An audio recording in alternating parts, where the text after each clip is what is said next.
Buenas a todos. Muchas gracias a los organizadores por la invitación al Congreso y espero que la temática les sea de utilidad y les traiga muchos interrogantes para poder compartir entre todos. Yo soy César Agustín Crespi, soy de la ciudad de La Plata, estoy a cargo de un centro de asistencia de enfermedades poco frecuentes y de la muy reciente cátedra de enfermedades poco frecuentes en medicina de la Facultad de Ciencias Médicas de la ciudad de La Plata, Universidad Nacional de La Plata. En el Hospital San Juan de Dios, el Centro de Enfermedades Raras y Enfermedades de Dificultoso Diagnóstico, que así se llama, está en funcionamiento desde el año 2014, como consultorio desde el año 2011, bajo el servicio de clínica médica.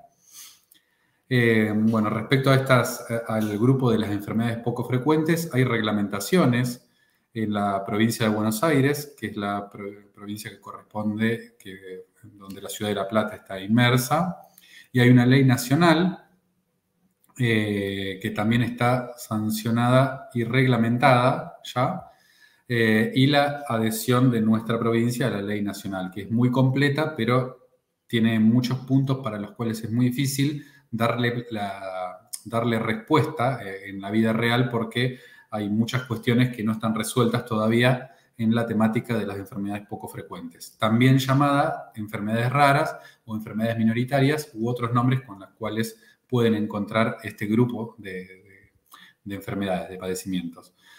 Como una novedad interesante en nuestra provincia, hay un programa, está en funcionamiento el área en el Ministerio de Salud de la provincia de Buenos Aires desde el año 2013, pero como programa provincial formalizado por resolución ministerial en junio del año pasado, recién, así que cumplió un año recientemente. ¿A qué llamamos poco frecuente o un padecimiento raro? Es cuando la prevalencia, esta condición se debe cumplir sine qua non, la prevalencia es menos de un caso cada 2.000 personas. Cuando esa prevalencia se da, podemos incluir esa enfermedad como una enfermedad poco frecuente. Existen entre 6.000 y 8.000 aproximadamente, y hay un listado. Cada país debe tener un listado porque la prevalencia, sobre todo porque hay muchas enfermedades genéticas incluidas dentro de las poco frecuentes, y la prevalencia genética puede variar de país, sobre todo entre los continentes, por lo cual cada país tiene un listado. Nuestro país tiene el listado publicado en febrero del año pasado también, año 2021. Entonces, una vez definidas las enfermedades raras o enfermedades poco frecuentes, también tenemos que conocer que es un término ligado al tiempo, pues si las sospechamos y las vamos a buscar de una manera más cotidiana, puede ser que algunas enfermedades, como ha sucedido en la historia de lo que es la enfermedad celíaca en los pacientes adultos, salgan de este espectro de la prevalencia, de ser tan poco prevalente y ser más prevalente simplemente por el hecho de buscarla más. Hay enfermedades que realmente son muy poco prevalentes y que, por más que las busquemos, siempre van a estar dentro de la esfera de las poco frecuentes.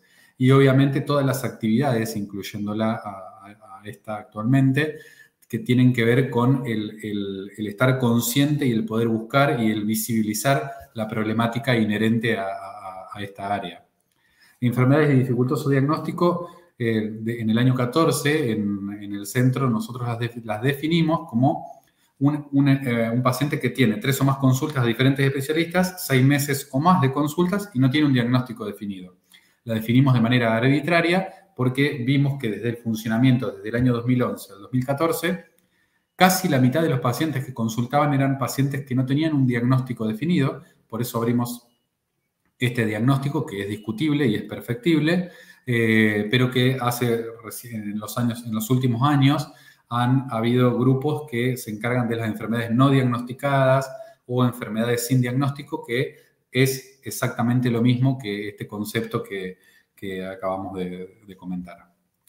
En general, las enfermedades son raras, pero si las tomamos en su conjunto son muy frecuentes. Todos los profesionales de la salud en algún momento nos vamos a enfrentar con algún paciente con una enfermedad poco frecuente. En nuestro país, aproximadamente 4 millones de personas, extrapolando datos, pues no tenemos datos por ahora reales de nuestro país, y el 40% de esos viven en nuestra provincia, en la provincia donde donde yo vivo. El número va a ser variable. Tenemos problemas con el registro, aunque estamos hace ya más de un año que empezamos a registrar de una manera un poco más formal, así que en un tiempo breve tendremos datos un poco más reales de nuestro territorio. Y las enfermedades son raras, pero los pacientes son realmente muchos, y cuando uno abre los espacios de atención para que los pacientes consulten, nos encontramos con una cantidad y un problema no resuelto bastante grande. Por esto es que cada vez estamos más conscientes de que es un problema de salud pública realmente. La enfermedad poco frecuente siempre existe, depende en general de que la conozcamos, de que se diagnostique. Hay un montón de grupos y desde hace muchos años, desde que yo he encontrado un montón de grupos dedicados, pero sobre todo de grupos de pacientes. Por cada enfermedad o grupo de enfermedad hay una asociación de pacientes que son quienes, a no encontrar respuesta en la salud pública, empiezan a juntarse y a buscar soluciones a sus problemáticas. De esta manera es que por eso tiene tanta fuerza el movimiento, porque depende de una necesidad que es visible en la población. Bueno, este es nuestro listado, como les comentaba, febrero de 2021 publicado en Argentina.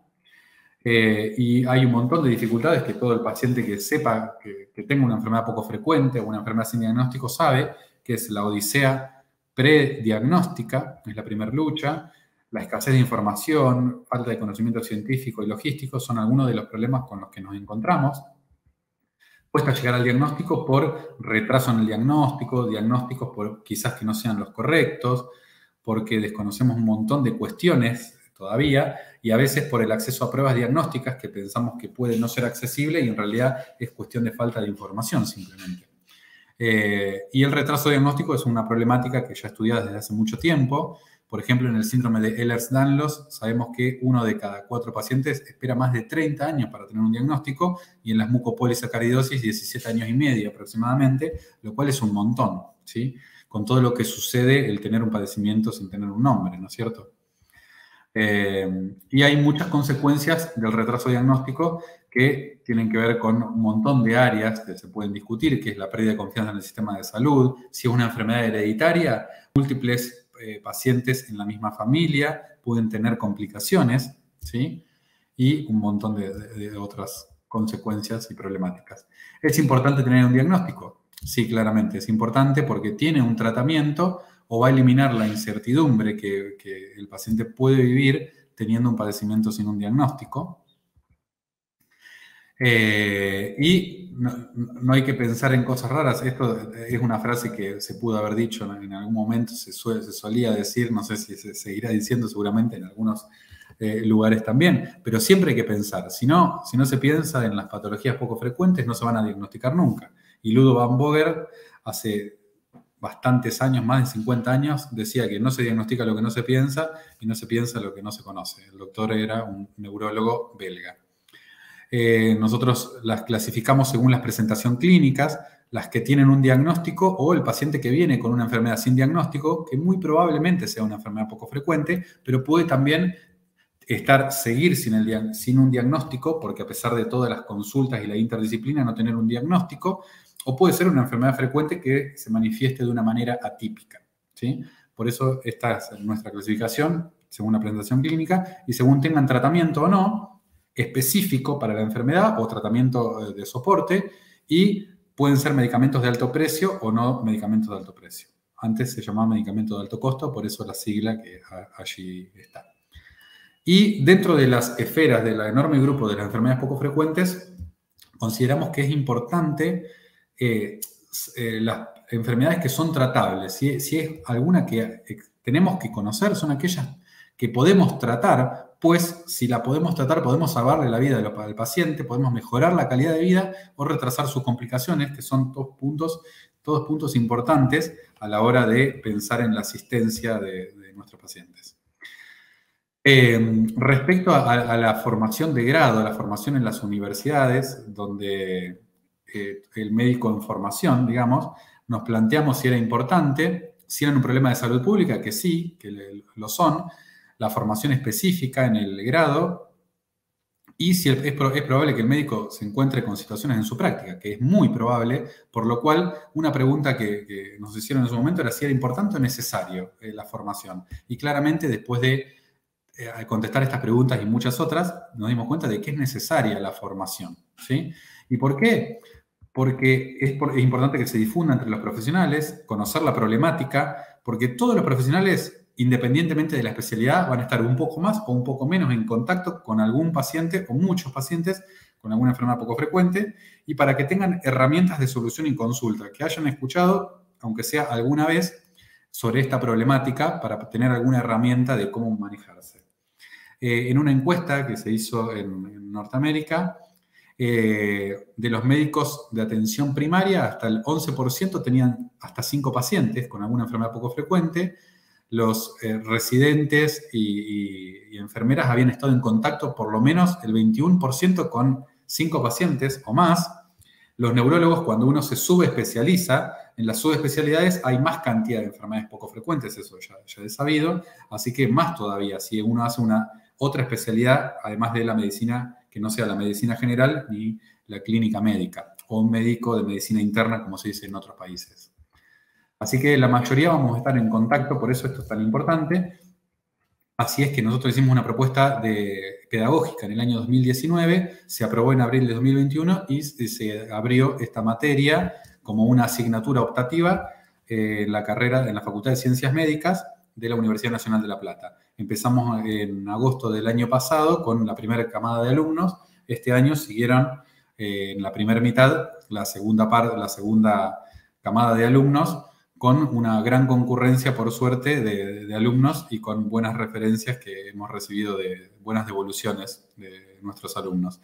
Con un programa relativamente extenso, con unas horas acotadas por ahora, pero bueno, con una gran emoción y esperanza de que se sigan sumando y sigan habiendo intereses, ya poder captar el interés de los alumnos desde la formación de grado, que por ahora lo hemos logrado en algunos pequeños grupitos. Y este es otro tema importante que también tocamos, que es la transición. Hay, no solo en las enfermedades reumáticas, sino en otras enfermedades también, tenemos complicaciones cuando el paciente pediátrico tiene que pasar a la atención de adulto y no hay un médico que lo pueda seguir. Por ejemplo, cerca de la reumatología, las enfermedades autoinflamatorias o los errores innatos del metabolismo que tienen, es complicado conseguir un especialista de adulto que lo pueda seguir de manera integral al paciente. Así que por esto hay que seguir fomentando que esta problemática y que cada vez haya más especialistas y profesionales y equipos de salud dedicados a la temática.